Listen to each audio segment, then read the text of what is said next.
چار مینار کے قریب برقع شاپ میں خوفناک آگ، گیس سلنڈر لیک سے دھماکہ، 3 افراد زخمی۔ تلنگانہ کے دارالحکومت شہر حیدرآباد کے تاریخی علاقے چار مینار کے قریب ایک برقعے کی شاپ میں اچانک آگ لگنے کا واقعہ پیش آیا، جس سے علاقے میں سنسنی پھیل گئی۔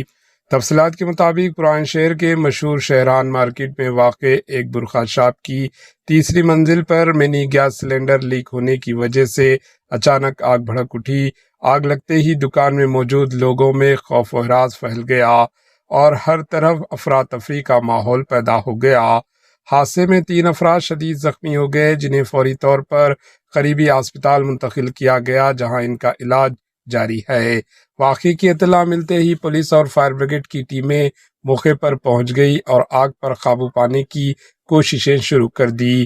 پولیس کے مطابق ابتدائی تحقیقات میں آگ لگنے کی وجہ گیس سلنڈر لیک بتائی جا رہی ہے، تاہم اصل وجہ جاننے کے لیے مزید تحقیقات جاری ہے۔ اس واقعے کے بعد علاقے میں کچھ دیر کے لیے خوف اور بے چینی کا ماحول دیکھا گیا، جبکہ حکام نے عوام سے احتیاط برتنے کی اپیل کی۔ Bureau report, AHN news.